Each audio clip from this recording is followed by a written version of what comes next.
The house creaks at 3 in the morning like an old man's bones, and tonight those creaks are keeping me awake for all the wrong reasons. I'm lying here in bed, staring at the water stain on our bedroom ceiling that looks like a middle finger.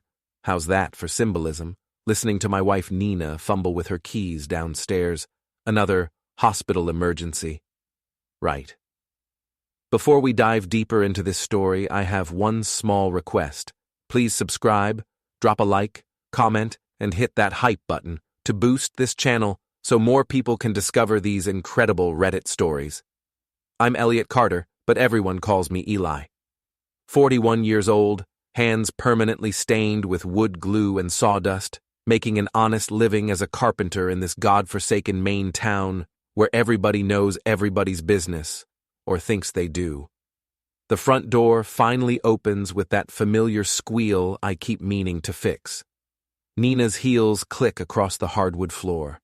I installed myself 3 summers ago, back when I still believed her lies about working late shifts at the hospital. She's an HR manager, not a surgeon. What kind of HR emergency happens at 3 a.m.? Eli? You awake? Her voice drifts up the stairs, trying to sound casual. I close my eyes and regulate my breathing. Let her think I'm sleeping. Let her keep digging that hole deeper. She climbs the stairs, each step deliberate, calculated. The bedroom door opens and I catch a whiff of cologne that definitely isn't mine. It's expensive stuff, the kind my brother Mark wears when he wants to impress someone.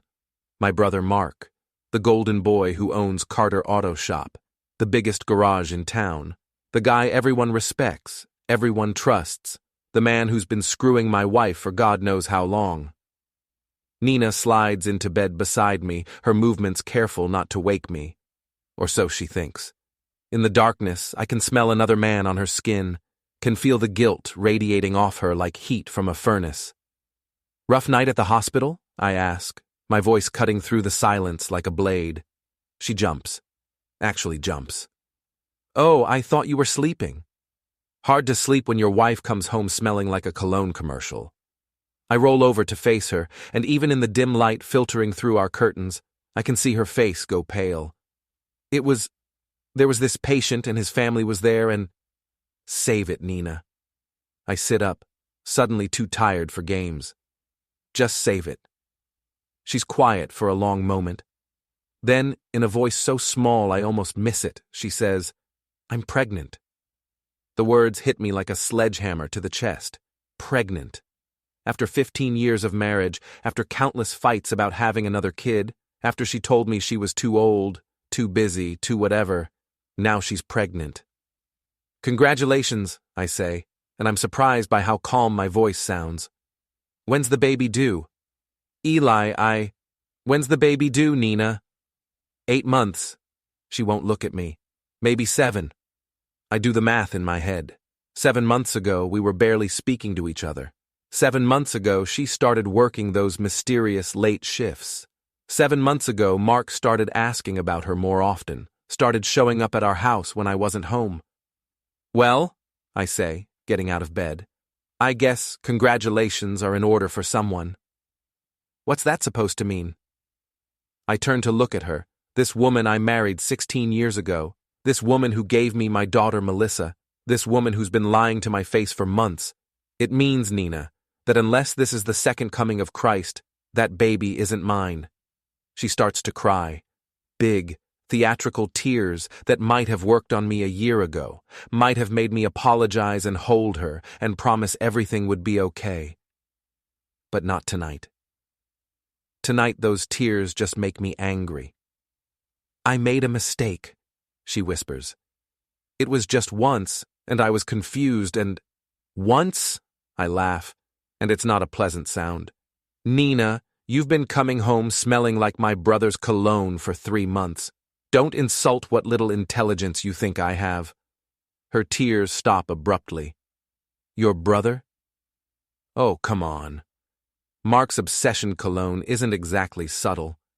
Neither are the late-night phone calls you think I don't hear, or the way you light up when he stops by, or the fact that you're suddenly interested in classic cars and football and all the other shit Mark likes to talk about. She's staring at me now, and I can see the wheels turning in her head. She's trying to figure out how much I know, how long I've known it, what I'm planning to do about it. Eli, please, we can work this out. We can go to counseling. We can what? Raise my brother's baby together? Play happy family while the whole town laughs behind my back? I grab a pillow and head for the door. I'll be sleeping in the workshop tonight, and tomorrow we're going to have a very different conversation. Where are you going? I stop at the doorway and look back at her. She's sitting up in bed now, mascara running down her cheeks, looking small and frightened. Good. I'm going to think, Nina. I'm going to think real hard about what happens next. I leave her there and walk downstairs, past the family photos that now feel like lies, past the wedding picture where we're both smiling like we mean it, past the kitchen table where we used to eat breakfast together before everything went to hell. My workshop is attached to the house by a covered walkway I built myself. It's my sanctuary, the one place in this world that's entirely mine. The smell of wood shavings and varnish usually calms me down, but tonight it just reminds me of all the hours I spent out here while my wife was screwing my brother. I set up a makeshift bed on the old couch I keep for when I'm working late on projects. The pillow smells like sawdust, and the couch springs are shot, but it's better than lying next to a woman who's been lying to me for months. My phone buzzes, a text message, from Mark. Everything okay? Nina called, sounded upset. I stare at the message for a long time. My brother, checking on my wife. My brother, who's probably been in on this whole thing from the beginning. My brother, who's about to find out that Eli Carter isn't the pushover everyone thinks he is. I type back, everything's fine, just family stuff. You know how it is. His response comes immediately. If you need to talk, I'm here for you, brother. Brother. The word tastes like poison in my mouth. I delete his number from my phone and lean back on the couch, staring up at the ceiling of my workshop. Up there, hanging from hooks I installed myself, are all my tools. Saws and hammers and drills and sanders. Tools that build things, tools that fix things, tools that can tear things apart, too. I close my eyes and start planning. Because Nina's right about one thing. We are going to have a very different conversation tomorrow. And Mark's going to be part of it, whether he wants to be or not. The family name means everything in a small town like this. Reputation is currency, and respect is earned through generations of hard work and honest dealing. The Carter name used to mean something around here. It's about to mean something very different. Morning comes too early and not early enough. I'm up at 5:30, same as always, but instead of heading inside for coffee with Nina, I fire up my truck and drive to Murphy's Diner on Main Street. If I'm going to start gathering information, I might as well start with the town's gossip central. Murphy's is exactly what you'd expect from a small Main town diner. Red vinyl booths, coffee that could strip paint, and waitresses who've been working there since the Carter administration. The first one, not the second. Dolores Murphy has been running this place for 30 years, and she knows more about the personal lives of our townspeople than the FBI. She's also been cutting my hair since I was 12, back when her husband ran the barber shop next door. Well, look what the cat dragged in, Dolores says as I slide into my usual booth by the window. You're here early, even for you. Couldn't sleep, I tell her, which is the truth. Coffee, black, and whatever breakfast special won't kill me. She pours the coffee without asking and gives me a look that says she knows something's up. Nina not feeding you at home anymore? Nina's got her hands full with work. I sip the coffee and try not to wince. Hospital's keeping her busy, real busy. Dolores makes a note on her pad. Funny thing about hospitals, my cousin Brenda works the night shift over there. Says it's been real quiet lately, almost boring, you might say. I look up at her. Is that right? Course, I might have misunderstood. Maybe Nina's working in a different department these days. Maybe she's branching out, exploring new opportunities. The way she says it makes it clear that Dolores knows exactly what kind of opportunities Nina's been exploring. In a town this size, secrets don't stay secret for long. Dolores, I say carefully. Hypothetically speaking, if a man wanted to know what people were saying about his family, where might he go to find out? She leans in closer, and I catch a whiff of cigarettes and White Shoulder's perfume. Hypothetically speaking, that man might want to have a conversation with Tina Walsh. She's been Nina's best friend since high school, and she's got a mouth bigger than the Grand Canyon. Tina Walsh. I know her.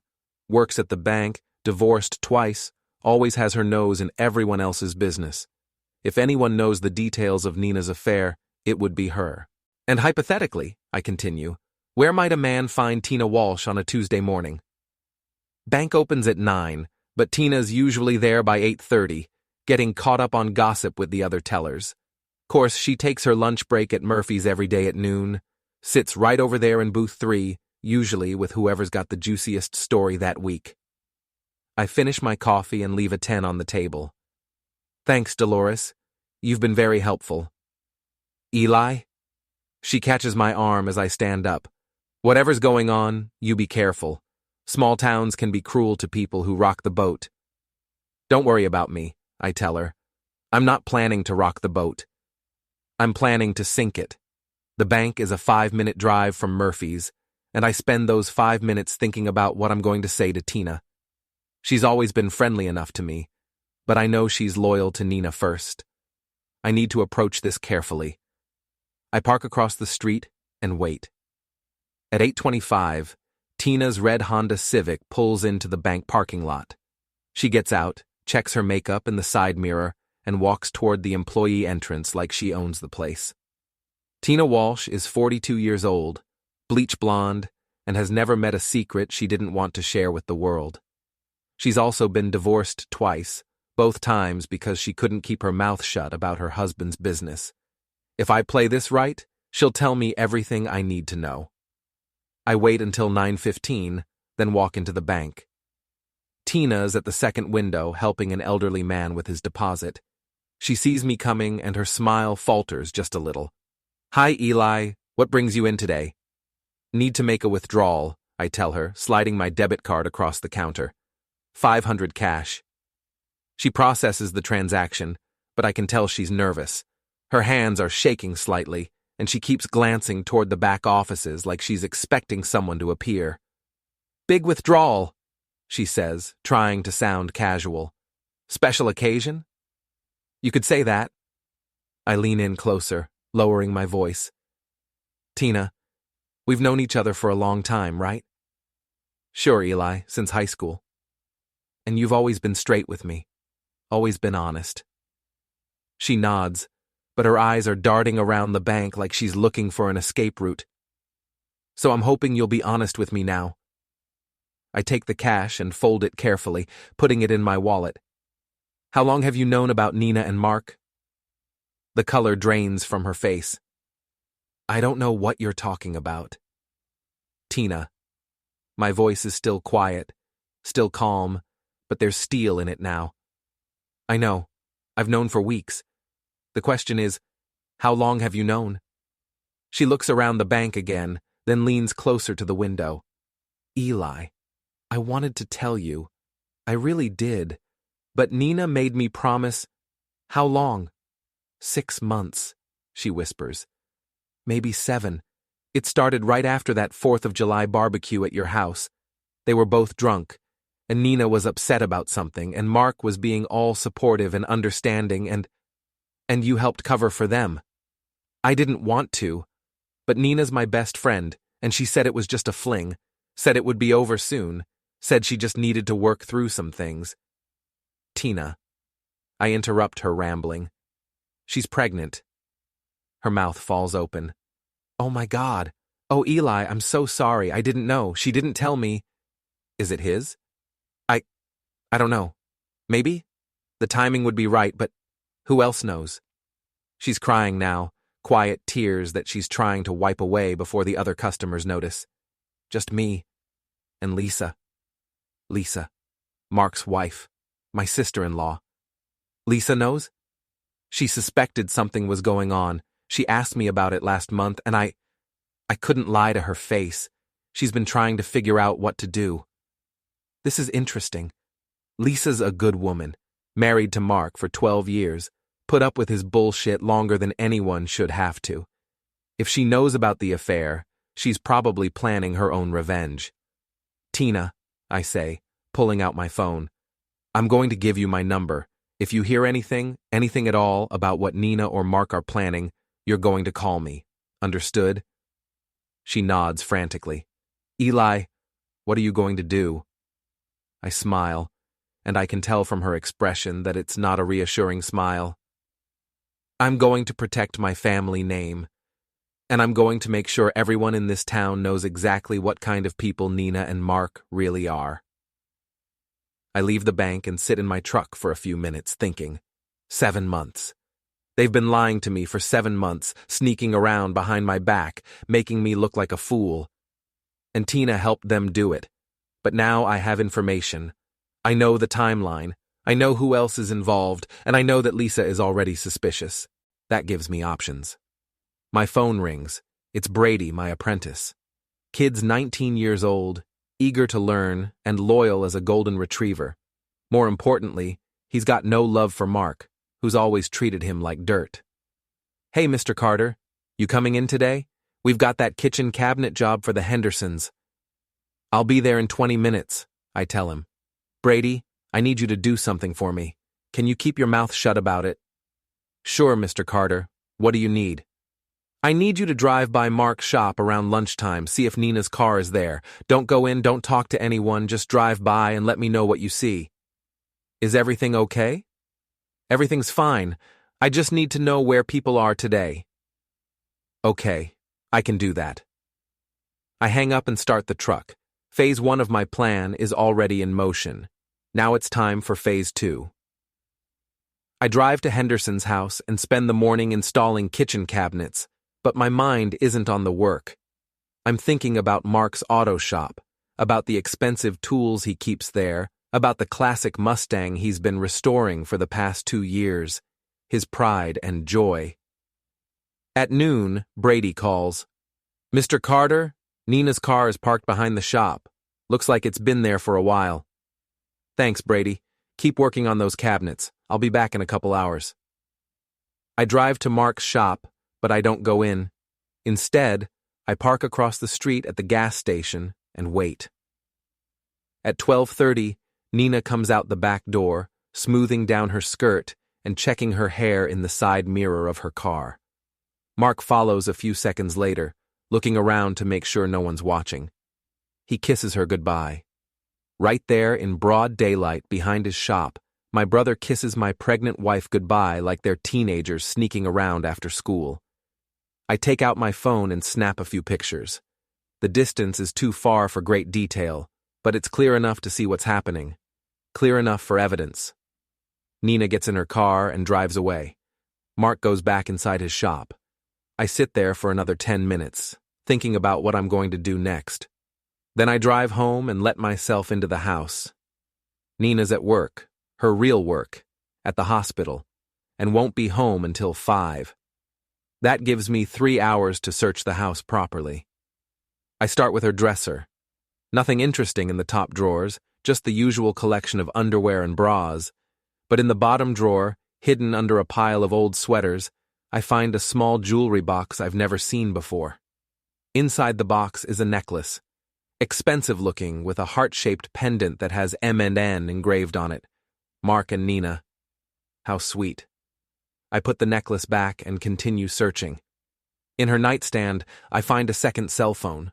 A burner phone, the kind people use when they don't want their calls traced.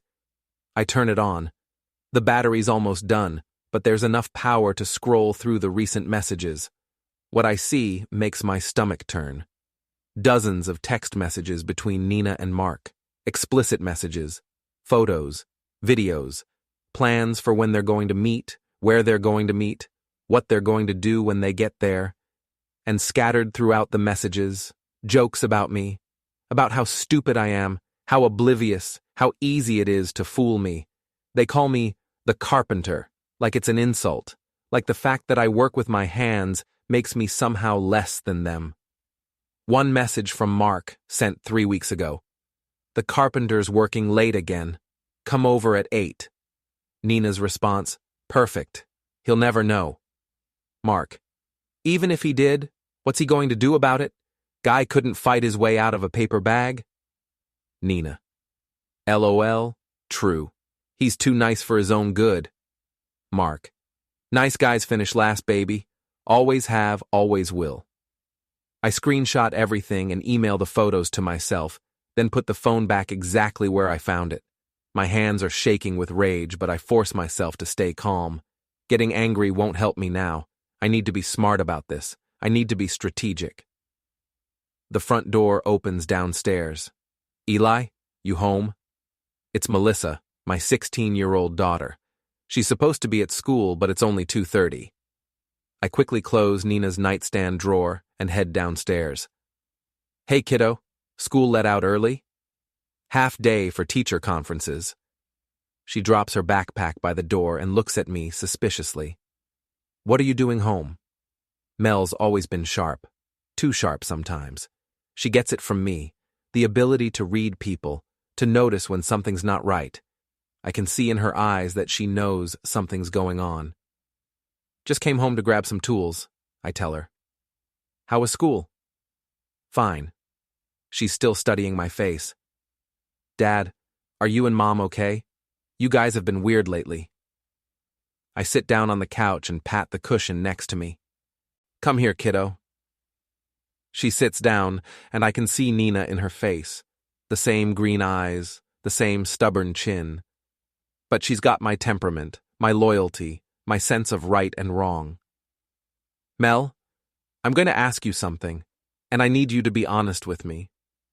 Have you noticed anything strange about your mom lately? Anything different? She's quiet for a long moment, chewing on her bottom lip the way she does when she's thinking hard about something. She's been happier, she finally says, like weirdly happy, and she's been getting dressed up more, even when she's just going to work. And she's been on the phone a lot, but she always goes into another room when she talks. What about Uncle Mark? Has he been around more often? Yeah, actually. He came by last week when you were at the Henderson job. Said he wanted to check on us, but he only stayed like 10 minutes. And he seemed nervous. Smart kid. Too smart. Mel, I need to tell you something, but I need you to promise me you won't say anything to your mom about it. Not yet. Her eyes widen. Are you guys getting divorced? I don't know yet. Maybe. Your mom's she's been seeing someone else. Uncle Mark? It's not a question. She already knows. How did you figure it out? I'm not stupid, Dad. I saw them together at his shop last month when I was walking home from Sarah's house. They didn't see me, but I saw them. She pauses. Are you okay? I'm going to be fine, but things are going to change around here, and I want you to be prepared for that. What kind of changes? I don't know yet, but whatever happens, I want you to know that I love you, and that none of this is your fault, and that you're going to be okay. She hugs me, and I can feel her trembling.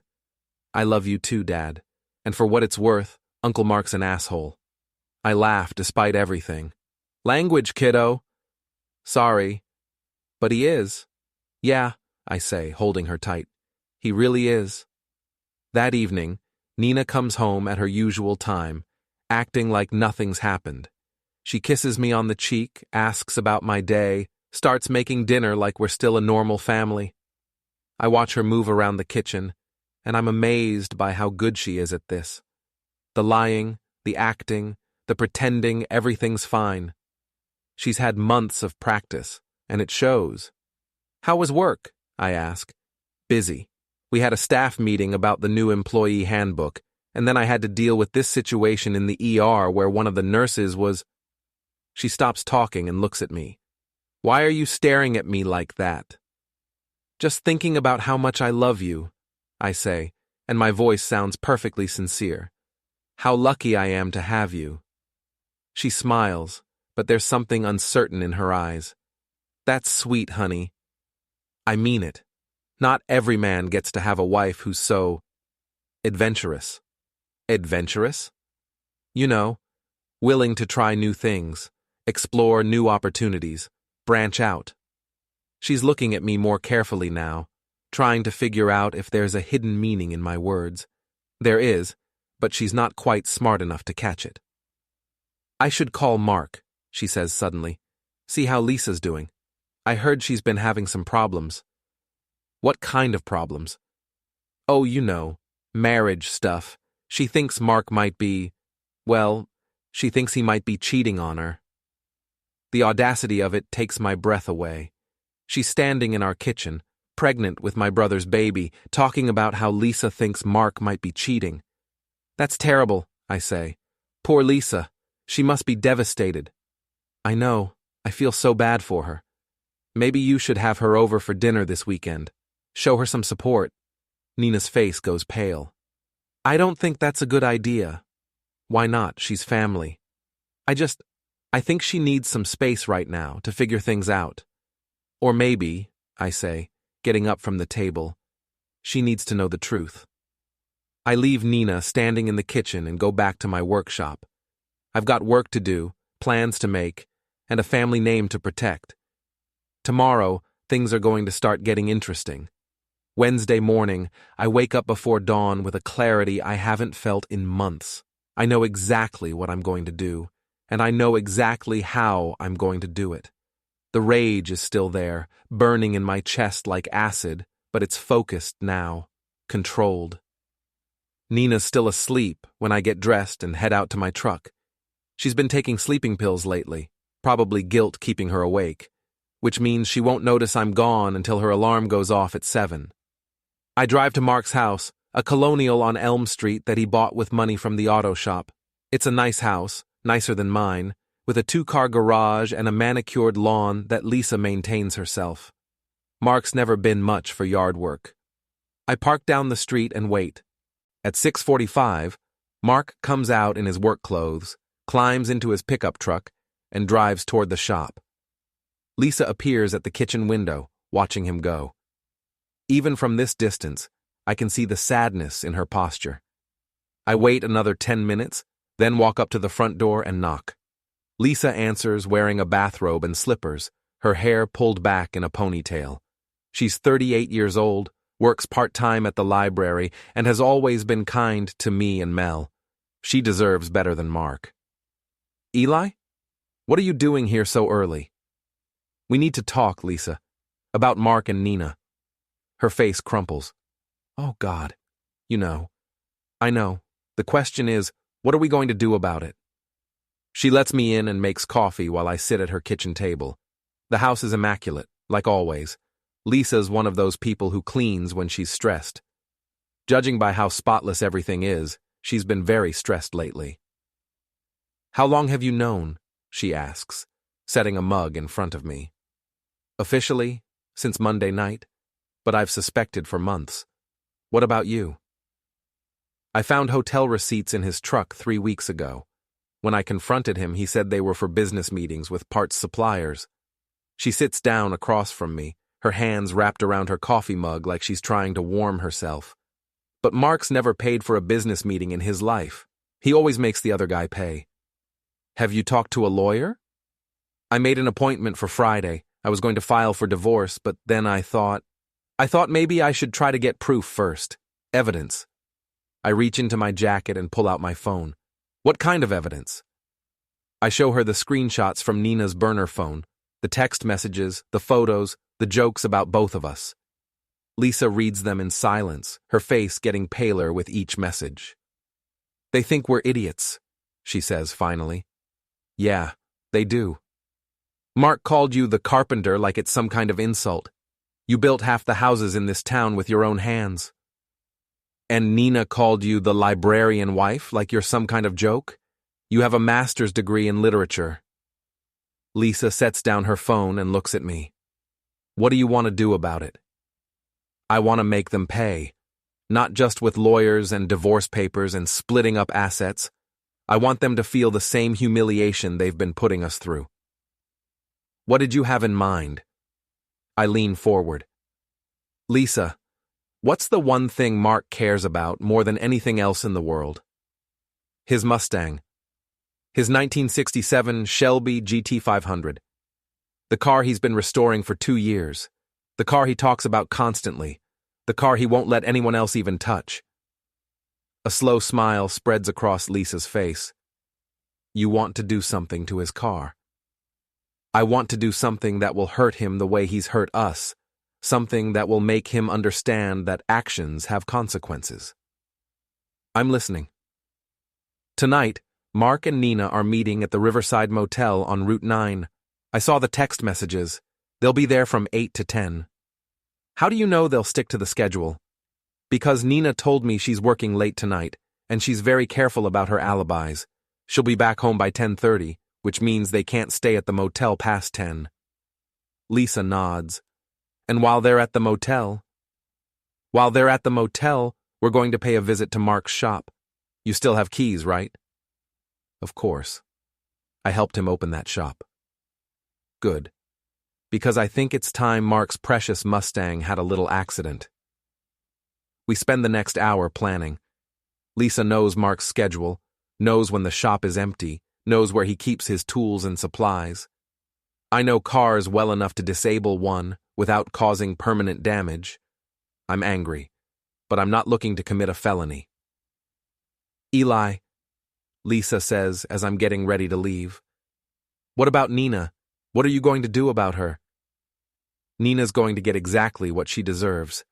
But first, I want to make sure Mark understands that I'm not the pushover he thinks I am. I drive home to find Nina in the kitchen, making breakfast and humming to herself. She's in a good mood, probably looking forward to tonight's rendezvous. You're up early, she says, not looking up from the stove.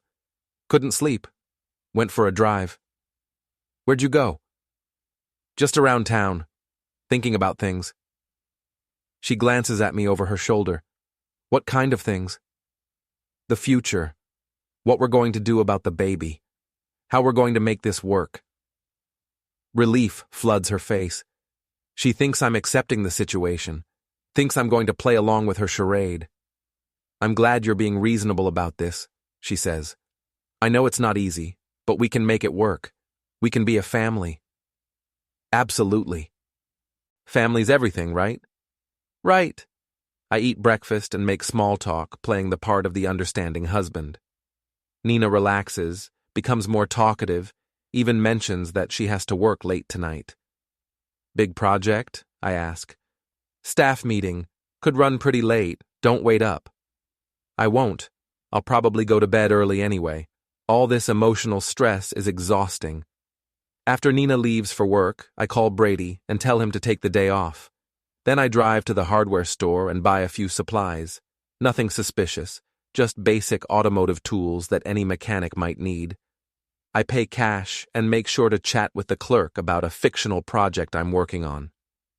The rest of the day passes slowly. I work on the Henderson cabinets, eat lunch, make a few business calls, try to act normal. But inside, I'm counting down the hours until 8 o'clock. At 7:30, I park behind the Riverside Motel and wait. At 7:55, Mark's pickup truck pulls into the parking lot. At 8:05, Nina's Honda arrives. I watch them meet at the door of room 12, watch Mark unlock the door, watch them disappear inside. I take a few more photos, then drive to Mark's auto shop. Lisa's already there, waiting in the parking lot. She looks nervous but determined. You sure about this? I ask. I'm sure. Mark's made me feel like a fool for months. It's time he knew how that feels. We go inside through the back door. The shop is dark except for the security lights, and it smells like motor oil and metal shavings. Mark's Mustang is in the center bay, covered by a custom car cover that probably cost more than most people's monthly rent. I pull off the cover, and even in the dim light, the car is beautiful. Mark's put thousands of hours and tens of thousands of dollars into this restoration. It's his baby, his pride and joy, his proof that he's more than just a small-town mechanic. It's gorgeous, Lisa says quietly. Yeah, it is. I open the hood and get to work. I'm not going to destroy the engine. That would be criminal vandalism. But I can make a few adjustments that will cause problems.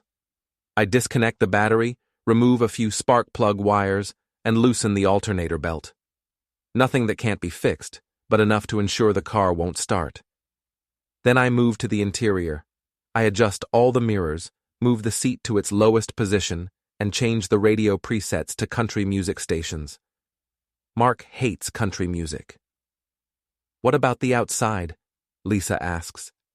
I look at the gleaming paint job, the perfect chrome, the custom racing stripes. For a moment, I'm tempted to key the paint or break a window, but that would cross a line I'm not ready to cross. Instead, I go to Mark's supply room and find a can of washable paint, the kind used for temporary markings.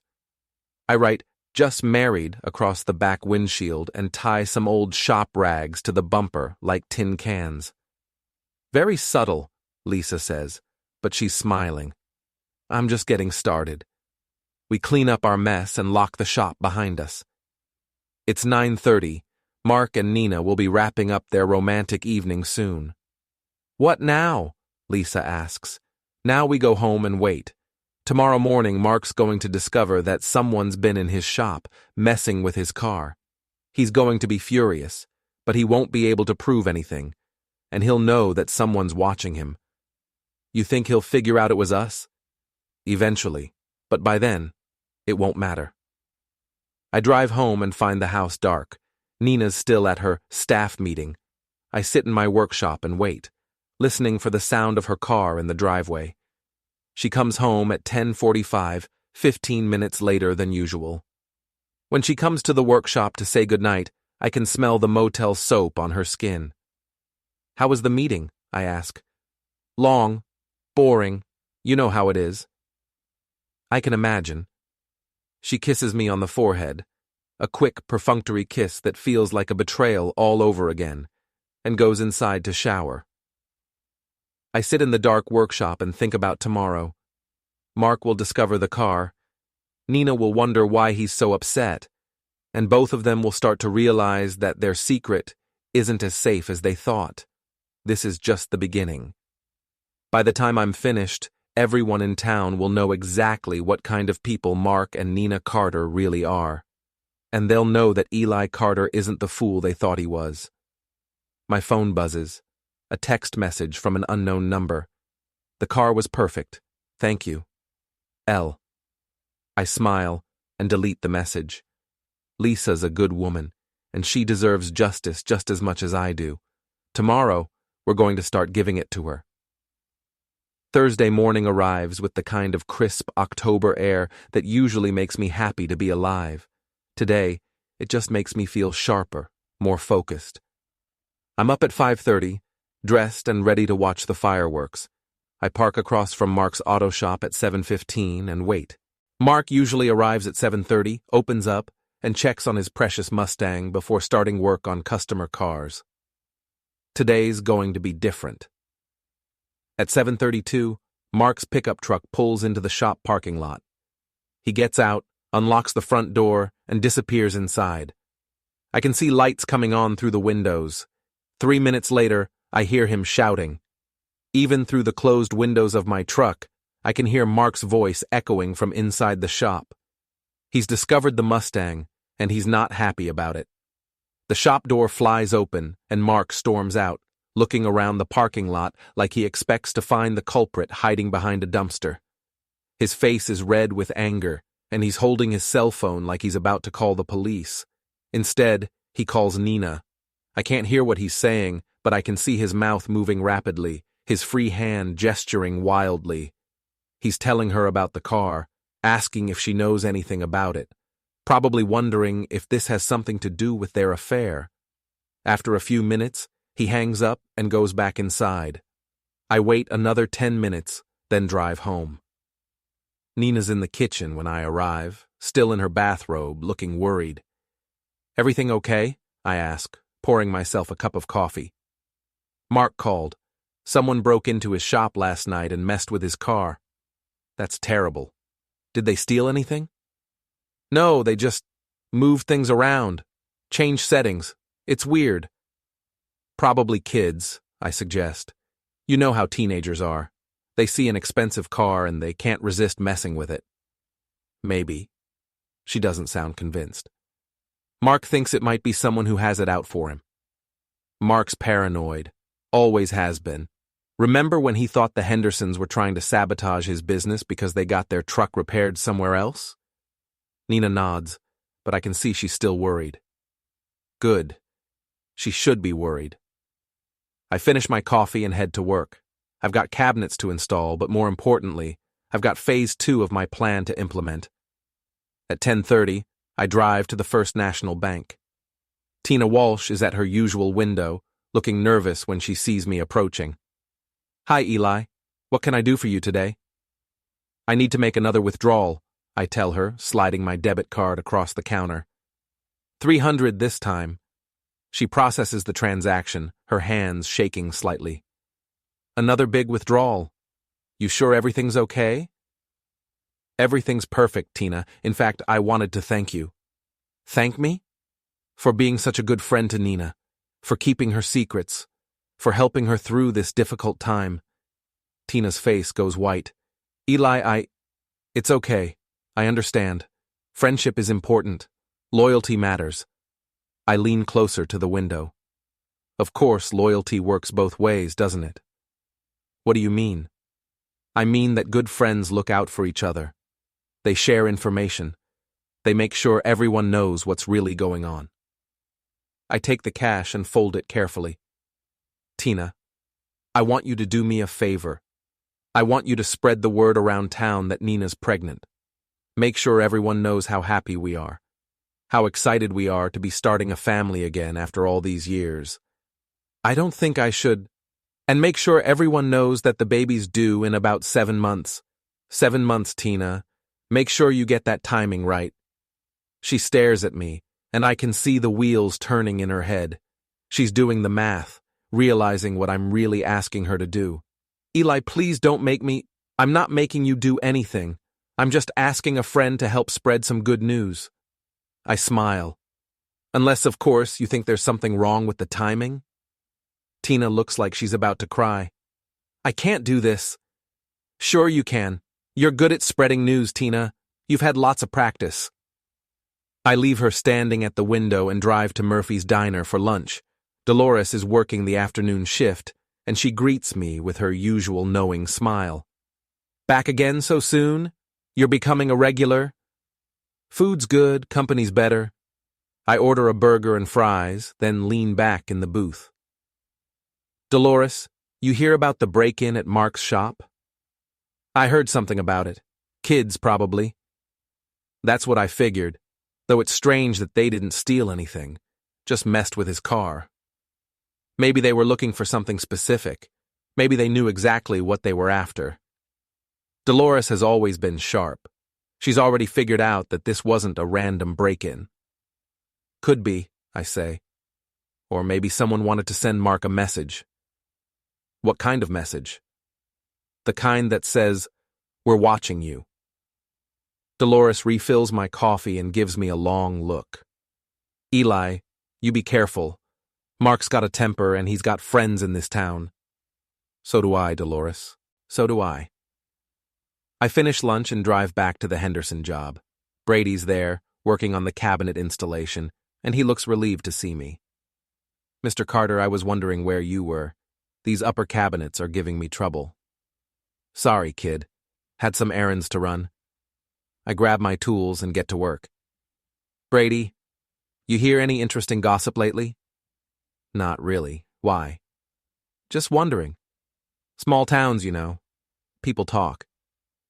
Actually, now that you mention it, my girlfriend Sarah said something weird yesterday. She works at the bank, and she said Mrs. Walsh seemed really upset about something, like she'd been crying. Tina Walsh? That's strange. She's usually pretty cheerful. That's what Sarah thought. And then today, Tina was asking all these weird questions about Mrs. Carter. I stop working and look at Brady. What kind of questions? Like, when was the last time Sarah saw her, and did she look different lately, and stuff like that. Sarah thought it was weird because Tina and Mrs. Carter are best friends. Why would she need to ask other people about her? That is weird. I go back to work, but inside I'm smiling. Tina's already starting to crack under the pressure. By the end of the week, half the town will know about Nina's pregnancy, and the other half will be doing the math. At 4 o'clock, my phone rings. It's Lisa. Eli, can you meet me at the library? I need to talk to you. Is everything okay? Just meet me there, please. I tell Brady to finish up and drive to the library. Lisa's waiting for me in the parking lot, and she looks excited. What's going on? I ask. Mark came home for lunch today. He was furious about the car, ranting and raving about whoever broke into his shop. And he made a phone call to Nina. I listened from the kitchen. Lisa pulls out her phone and shows me a voice recording app. I recorded the whole conversation. She plays the recording. Mark's voice is clear and angry. Nina, this isn't a coincidence. Someone knows about us. Nina's voice, tinny through the phone speaker. You don't know that. It could have been anyone. Who else would mess with my car? Who else would know how much it means to me? Mark, you're being paranoid. Am I? What if it's Eli? What if he knows? Eli doesn't know anything. Trust me, I know my husband. If he suspected something, he'd confront us directly. He's not smart enough for games. Then who? I don't know. Maybe it really was just kids. Kids don't disconnect battery cables and adjust mirrors. This was someone who knows cars, someone who wanted to mess with me specifically. Mark, calm down. We'll be more careful, okay? Maybe we should cool things off for a while. Cool things off? Nina, you're pregnant with my baby. We can't just cool things off.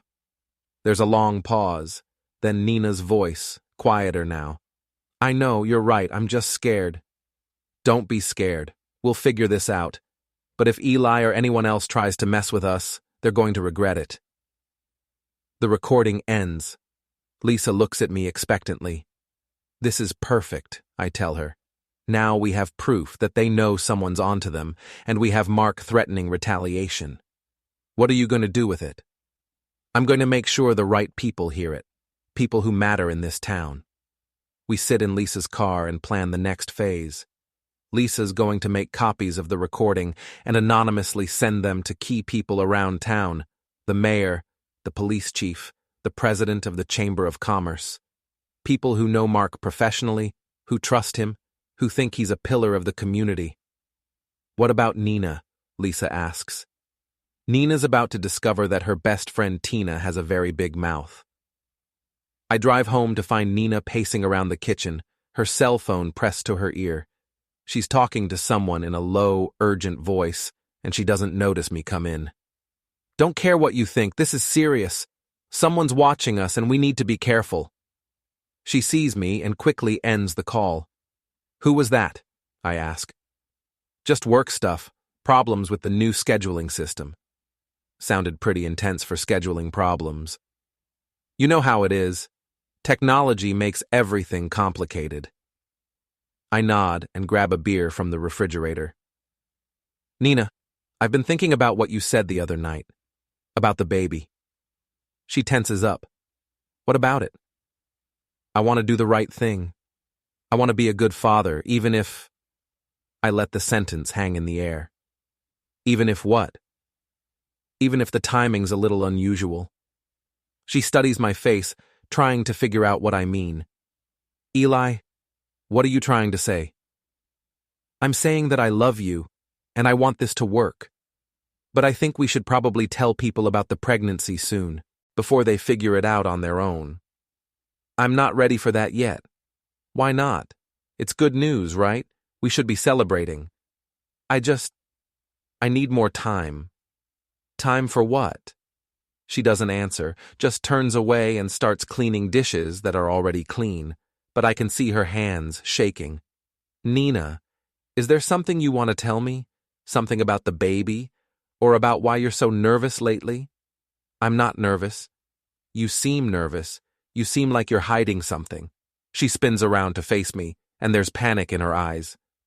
I'm not hiding anything. Why would you say that? Because you're acting guilty about something.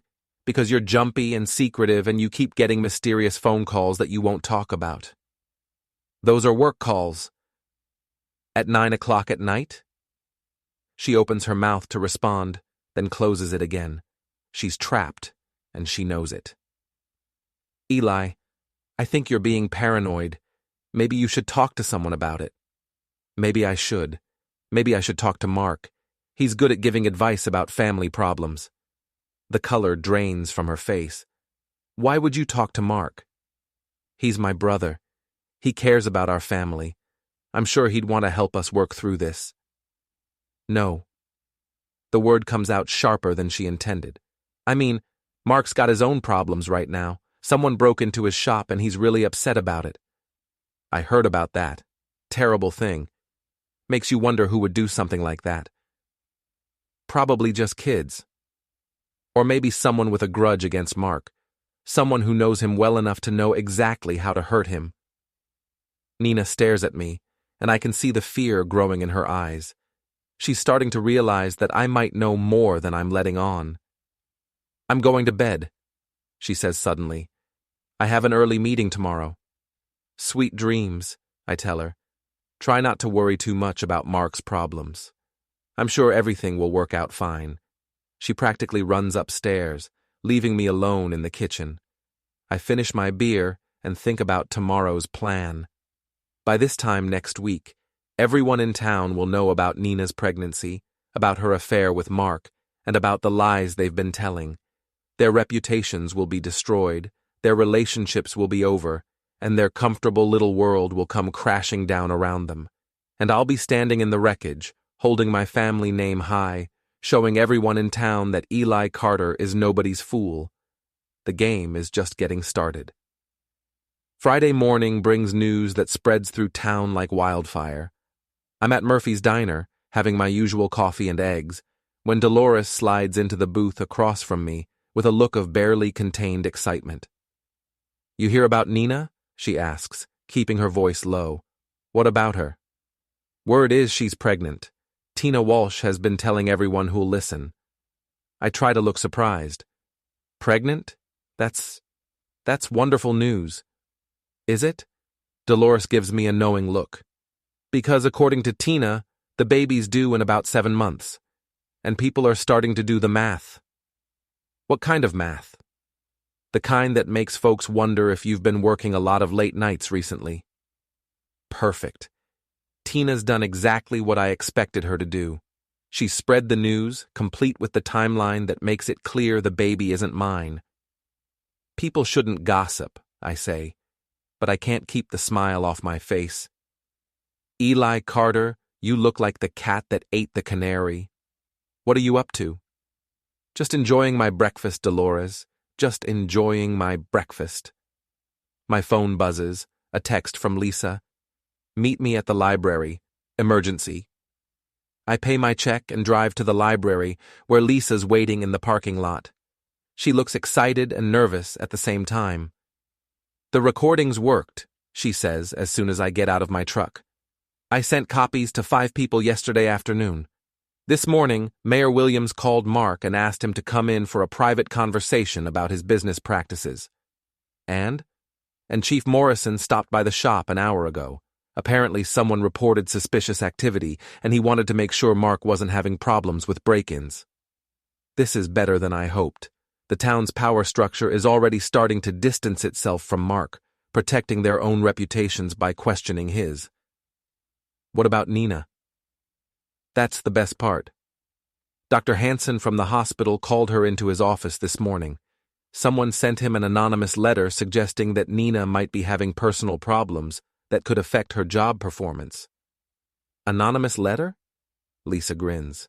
I may have mentioned to a few people that Nina seemed stressed lately, and that stress can be bad for pregnant women, and that maybe someone should check on her well-being.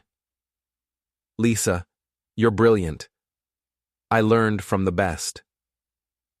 We're interrupted by the sound of a car pulling into the parking lot too fast. It's Mark's pickup truck, and he's driving like he's furious. Mark gets out and storms toward us. His face is red, his fists are clenched, and he looks like he wants to hit something.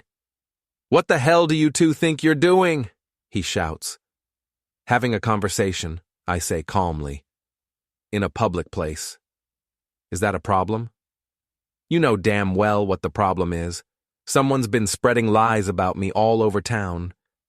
And I know it's you." "Mark, I have no idea what you're talking about." "Bullshit."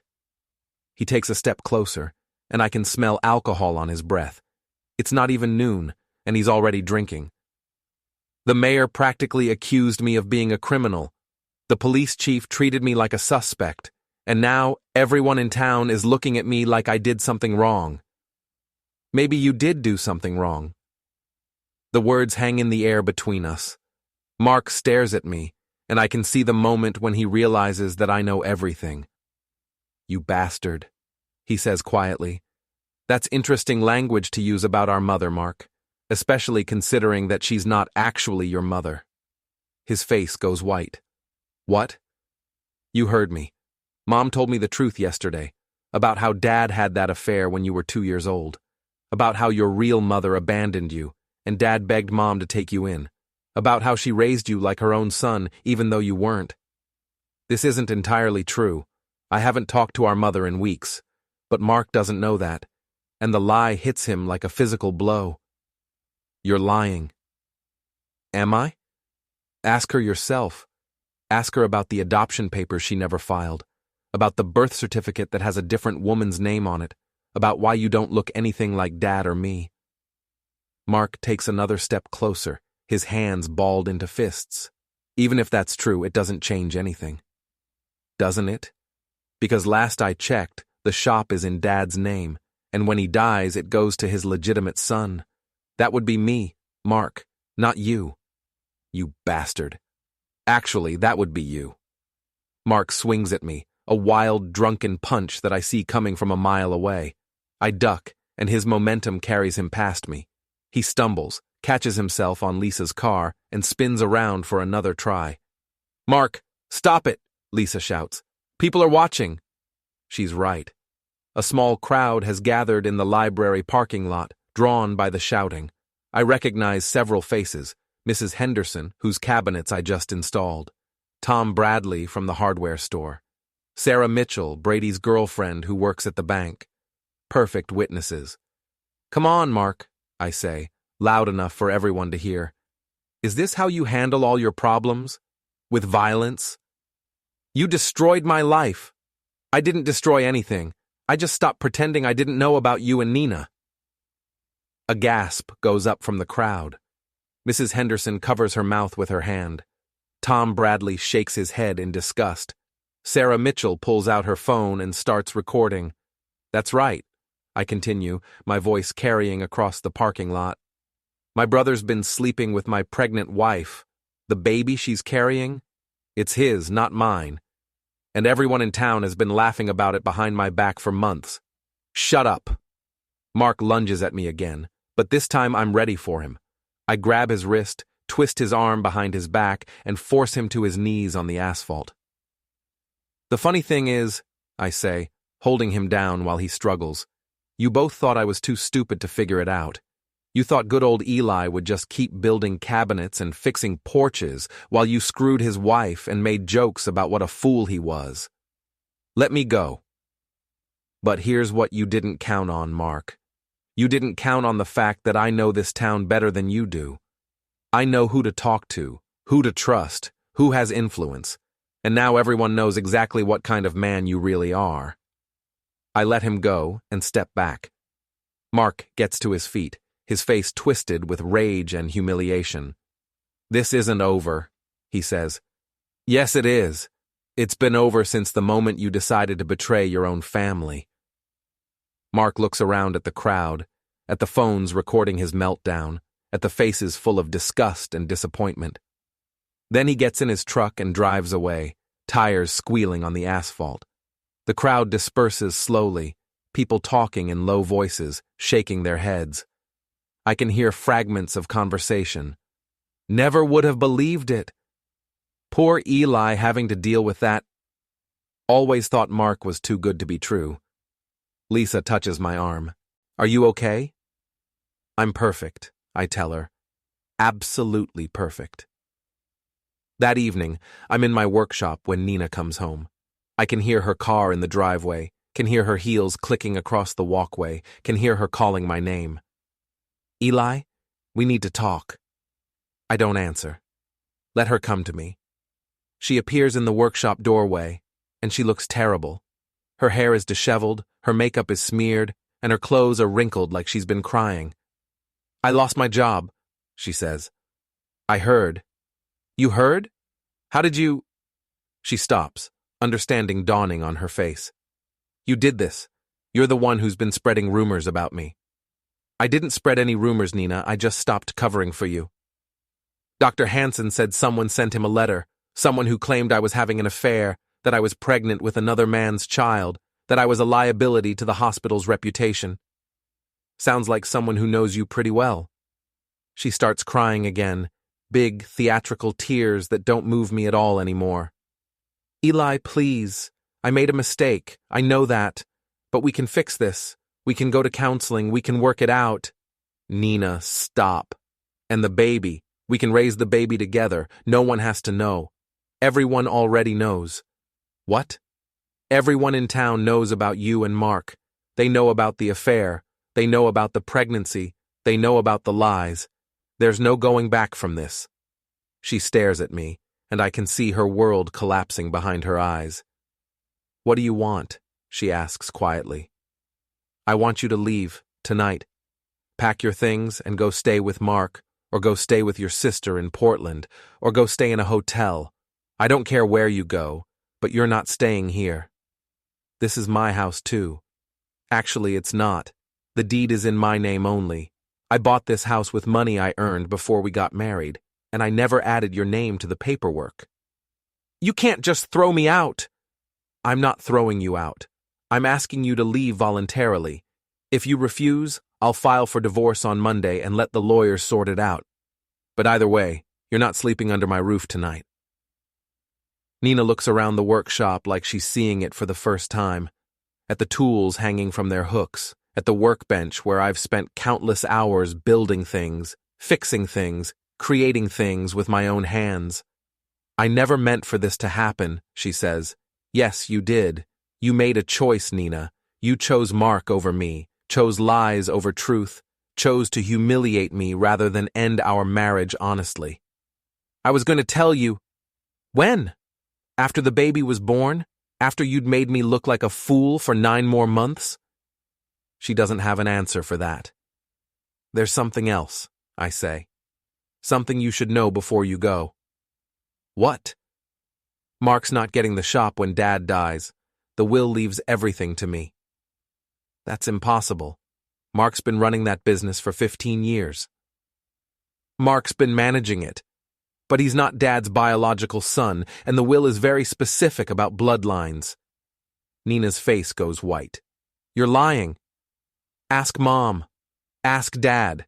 Ask anyone who was around 30 years ago when Dad had his affair and knocked up that woman from Bangor. Even if that's true, it doesn't matter. Mark and I love each other. Do you? Because Mark's been telling people all over town that you seduced him, that you threw yourself at him when he was trying to be loyal to Lisa. This is a lie, but Nina doesn't know that, and judging by her expression, it's a lie she's willing to believe. He wouldn't say that. Wouldn't he? Mark's always been good at protecting himself, Nina, and right now, he's trying to save his marriage and his business by throwing you under the bus. I don't believe you. Call him. Ask him if he's planning to leave Lisa for you. Ask him if he's told anyone that this whole thing was your idea. Nina pulls out her phone with shaking hands and dials Mark's number. It goes straight to voicemail. She tries again. Voicemail again. He's not answering, she says. Maybe he's busy. Maybe he's having a long conversation with Lisa about how sorry he is, about how you manipulated him, about how he wants to save their marriage. Stop it. Or maybe he's at Murphy's diner, telling everyone who'll listen that crazy Nina Carter seduced him and got herself pregnant, and now she's trying to destroy his life. Stop it! The truth hurts, doesn't it, Nina? Almost as much as finding out your wife is pregnant with your brother's baby. She drops her phone and runs out of the workshop. I hear her car start, hear her drive away into the night. I sit in my workshop for a long time, surrounded by the tools of my trade, thinking about everything that's happened. 3 days ago, I was Eli Carter, the fool whose wife was cheating on him with his own brother. Tonight, I'm Eli Carter, the man who destroyed 2 lives without breaking a single law. My phone rings. It's Melissa. Dad, I heard about what happened at the library today. Are you okay?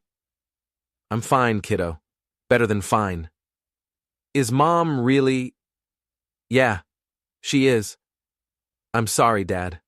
I know this must be hard. It's not hard anymore, Mel. The hard part was not knowing for sure. The hard part was pretending everything was normal. What happens now? Now we move on, you and me. We rebuild. What about Uncle Mark? What about him? Is he really not our real uncle? I pause, thinking about the lie I told, the damage it will do to Mark's relationship with our parents, the way it will isolate him from the only family he's ever known. Blood doesn't make family, Mel. Love makes family. Loyalty makes family. And Mark proved today that he's not family. I love you, Dad. I love you too, kiddo, more than anything. After I hang up, I walk through my house now, not our house, and think about the future. Nina's clothes are gone from the bedroom. Her toiletries are missing from the bathroom. Her books are no longer on the nightstand. It's like she was never here at all. I make myself a sandwich and eat it standing at the kitchen counter, looking out the window at the town I've lived in my entire life. Tomorrow, everyone will be talking about what happened at the library. They'll be talking about Mark's breakdown, about Nina's affair, about how Eli Carter finally stood up for himself. And they'll remember this story for years to come, the story of how the quiet carpenter took down the town's golden boy and his cheating wife without throwing a single punch. My phone buzzes, a text from an unknown number. Thank you. L. I smile and delete the message. Lisa's free now. Free to start over, free to find someone who deserves her. Just like me. I finish my sandwich and head upstairs to bed. Tomorrow I'll start the divorce proceedings. I'll change the locks. I'll begin the process of rebuilding my life. But tonight, for the first time in months, I'm going to sleep peacefully in my own bed, in my own house, with my reputation intact and my family name restored. Nina chose Mark over me. Mark chose his own interests over family loyalty, and both of them chose lies over truth. They made their choices, and now they're living with the consequences. As for me, I chose justice, I chose truth, I chose to fight back, and I won. Saturday morning dawns clear and cold, the kind of October day that makes the maple trees look like they're on fire. I'm up early, not because I have to be, but because I want to be. Today is the day I finish what I started. The town's annual harvest festival is this afternoon, and everyone will be there. The whole community gathered in one place, all the people who've been whispering about me behind my back for months, all the people who thought Eli Carter was too stupid to know his own wife was cheating on him. Today, they're going to see exactly how stupid I am. I drive to Murphy's Diner for breakfast and find it packed with festival volunteers. Dolores is working the morning rush, moving between tables with the efficiency of someone who's been doing this for 30 years. Morning, Eli, she says, pouring coffee without being asked. You doing okay after yesterday? Never better. Good for you. About time someone stood up to Mark Carter. I look around the diner and notice that people are staring at me. Not with pity or embarrassment, but with something that looks like respect. Word has spread about the confrontation at the library, and apparently, I'm the hero of the story. Eli? It's Mrs. Henderson, sliding into the booth across from me. I just wanted to say how sorry I am about what you're going through, and I wanted to thank you. Thank me? For those beautiful kitchen cabinets. You do such wonderful work and you're such an honest man. It's terrible what Nina and Mark did to you. I appreciate that, Mrs. Henderson. If you need anything, Anything at all. You just let me know. The whole neighborhood is behind you. She pats my hand and goes back to her table, where 3 other women are waiting to hear what I said. Within minutes, they're all looking at me with sympathetic smiles. I finish my breakfast and drive home to prepare for the festival. Nina's car isn't in the driveway, and I wonder where she spent the night. Probably at Mark's house, assuming Lisa let her in. Or maybe at a motel, crying into her pillow and wondering how everything went so wrong so fast. I shower, shave, and put on my best jeans and a clean flannel shirt. Festival casual, but neat, respectable. The kind of clothes a man wears when he has nothing to hide. At noon, I drive to the town square, where the festival is already in full swing. There are craft booths, food vendors, a small stage where local musicians perform, and the usual collection of carnival games that separate tourists from their money. The first person I see is Brady, working a booth that sells raffle tickets for the volunteer fire department. He waves me over with a big grin.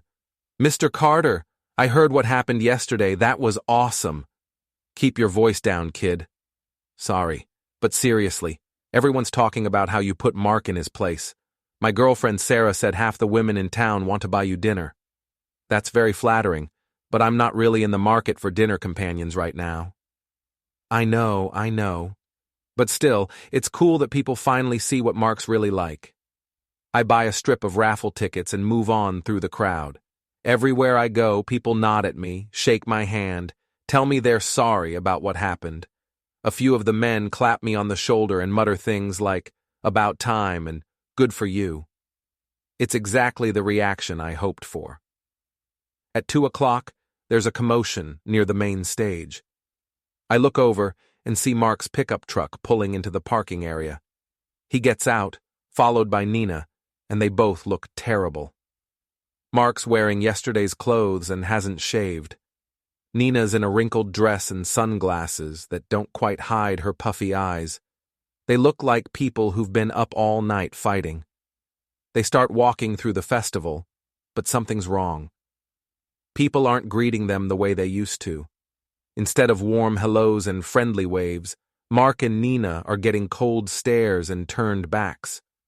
Word has spread fast in our small town, and the court of public opinion has already rendered its verdict. I watch from a distance as they approach different groups of people, trying to act normal, trying to pretend everything's fine. But the conversations are short and awkward, and more than once I see people literally turn away when Mark or Nina tries to talk to them. "Serves them right," says a voice behind me. I turn to see Lisa, looking better than she has in months. She's wearing a blue dress that brings out her eyes, and she's actually smiling. "You look good," I tell her. "I feel good. For the first time in years, I feel like myself again." "What happened last night?" "Mark came home around midnight, drunk and angry. He started ranting about how you'd ruined his life, how you'd turned the whole town against him. I listened for about 10 minutes, then I told him to pack his bags." "And he left?" "He tried to argue, tried to blame everything on Nina, tried to convince me that he was the victim in all this. So I played him the recording of his phone conversation with Nina." "How did he react to that?"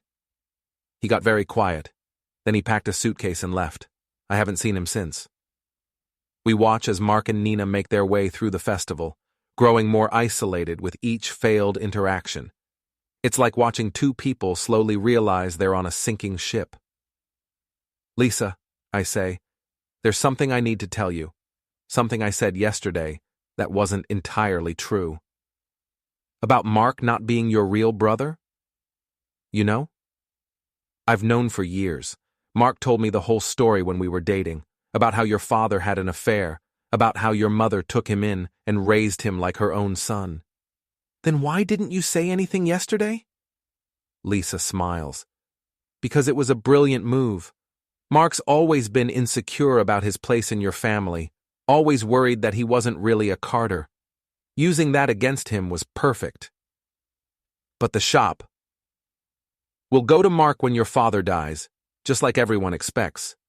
Your father may have had an affair, but he's never treated Mark as anything less than his son." I stare at her. You're okay with me lying about that? Eli, after what Mark did to both of us, I'm okay with a lot of things. At 3 o'clock, Mayor Williams takes the stage to give his annual Harvest Festival speech. It's usually a boring collection of platitudes about community spirit and small-town values, but this year feels different. Friends and neighbors, the mayor begins, this festival represents the best of our community. It's a celebration of the values that make our town special: honesty, loyalty, family, and mutual respect. He pauses and looks out over the crowd. I notice his eyes stop on Mark and Nina, who are standing near the back, looking uncomfortable. These values aren't just words to us. They're the foundation of everything we've built together, and when someone violates those values, when someone betrays the trust of their neighbors and family, it affects all of us. The crowd murmurs agreement. Several people turn to look at Mark and Nina, who are now the center of unwanted attention. But I'm proud to say that our community knows how to respond to betrayal. We know how to support the innocent and hold the guilty accountable. We know the difference between right and wrong. The mayor's speech continues, but I'm no longer listening. I'm watching Mark's face as he realizes that he's been publicly condemned by the town's most prominent citizen. I'm watching Nina as she understands that her reputation is destroyed beyond repair. After the speech, people begin to disperse. Some head home, others linger to chat with friends, but Mark and Nina are left standing alone near the back of the crowd. I walk over to them. "Enjoying the festival?" I ask. "Go to hell, Eli," Mark says. "Already been there, brother. It was the last 7 months of my marriage." Nina looks at me with red-rimmed eyes. "Are you happy now? Is this what you wanted?" I wanted the truth to come out. I wanted people to know what kind of person I married and what kind of brother I had. "You destroyed our lives." "No, Nina. You destroyed your own lives. I just stopped helping you cover it up." Mark steps closer, his hands clenched into fists. "This isn't over." "Yes, it is. Look around, Mark. Look at how people are looking at you. Look at how they're avoiding you. Your reputation in this town is finished. I can rebuild with what? You've got no money, no wife, no friends, and a business that depends on people trusting you. Who's going to trust you now?" Mark doesn't have an answer for that. "Here's what's going to happen," I continue. "You're going to leave town, both of you. You're going to go somewhere far away and start over because you'll never be welcome here again. We have rights. You have the right to stay and be miserable. You have the right to live as pariahs in a community that despises you, but you don't have the right to respect, or friendship, or forgiveness." Nina starts crying again. "Eli, please. I know I made mistakes, but..." "You made choices, Nina. You chose to lie to me, chose to cheat on me, chose to humiliate me in front of the entire town. Now you get to live with the consequences." I turn to walk away, then stop and look back at them. "Oh, and Mark? About the shop. Dad's will does leave it to you, just like you always thought. But here's the thing. A business is only as good as its reputation, and your reputation is worth about as much as a bucket of spit right now." I leave them standing there and walk back through the festival. People smile at me, nod respectfully, treat me like a man who's earned their admiration. At the edge of the town square, I run into Melissa. She's with a group of her friends, but she breaks away when she sees me. "Dad, how are you holding up?" "I'm good, kiddo. Really good." "I saw Mom and Uncle Mark over there. They look terrible." "They should. They did terrible things." Melissa hugs me, and I can feel her trembling slightly. "Dad, I need to tell you something. About Mom and Uncle Mark." "What about them?" I've known for months. I saw them together, and I wanted to tell you, but I didn't know how." "It's okay, Mel. You were in an impossible situation. Are you mad at me? Mad at you? Honey, you're the only person in this family who didn't lie to me. I could never be mad at you." She hugs me tighter. "I love you, Dad." I love you too. As the sun sets over the town square, the festival begins to wind down. Vendors pack up their booths, families head home with tired children, and the cleanup crews start collecting trash. I help Brady load the fire department's raffle booth into a truck, then walk to my own truck for the drive home. As I'm getting in, I see Mark and Nina walking to their cars. They're not walking together. There's about 10 feet of space between them, like they can't stand to be close to each other. Mark gets in his pickup and drives away without looking back. Nina sits in her car for several minutes, crying, before finally starting the engine and following him. I drive home through the quiet streets of my town, past the houses I've helped build and repair, past the businesses where I'm known and respected, past the school where Melissa will graduate next year. This is my town.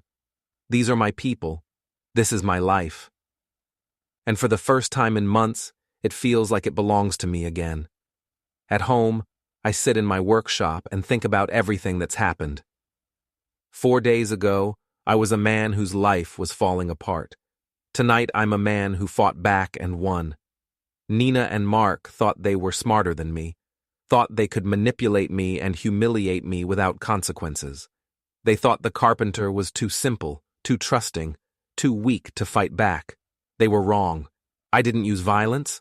I didn't break any laws. I didn't even raise my voice most of the time. I just used the truth, strategically and ruthlessly, to destroy the lies they'd built their affair on. And it worked. My phone rings. It's our mother. Eli? I heard about what happened at the festival. Are you all right? I'm fine, Mom. Better than I've been in a long time. I'm so sorry about Nina and Mark. I can't believe they would do something like this. People make choices, Mom. Sometimes they make bad ones. Is it true what people are saying? About Mark not being your real brother? I pause, thinking about the lie I told, about the damage it's done to Mark's sense of identity and belonging. Mark is my brother, I say finally. He always has been, but he forgot what that meant. He called me this afternoon. He was very upset, asking about his birth certificate, about your father's past. I told him the truth, that your father made mistakes when he was young, but that Mark has always been our son. Good. He needed to hear that. Eli, what's going to happen now? Now we move forward. We rebuild. We remember what family really means. After I hang up, I walk through my house one more time. It feels different now, cleaner, lighter, like a weight has been lifted from every room. In the bedroom, I open Nina's dresser drawers and find them empty. In the bathroom, her toiletries are gone. In the kitchen, her coffee mug is missing from the cabinet. She's really gone. I should feel sad about that, should feel some sense of loss or regret. But all I feel is relief. I make myself a sandwich and eat it while standing at the kitchen window, looking out at the town I've lived in my entire life. Tomorrow, people will still be talking about what happened at the festival. They'll be talking about how Eli Carter stood up for himself, how he exposed the truth, how he proved that nice guys don't always finish last. And they'll remember this story for years to come. The story of the carpenter who took down the town's golden boy and his cheating wife without throwing a single punch. My phone buzzes one last time. A text from Nina. I'm sorry for everything. I read the message, then delete it without responding. Sorry doesn't change anything. Sorry doesn't undo months of lies and betrayal. Sorry doesn't give me back the time I wasted loving someone who didn't love me back. But justice? Justice changes everything. I turn off the lights and head upstairs to bed. Tomorrow, I'll start the divorce proceedings. I'll change the locks. I'll begin the process of truly moving on. But tonight, I'm going to sleep peacefully in my own bed, in my own house, with my reputation intact and my family name restored. Nina and Mark made their choices. They chose lies over truth, betrayal over loyalty, selfishness over family. I made different choices. I chose to fight back.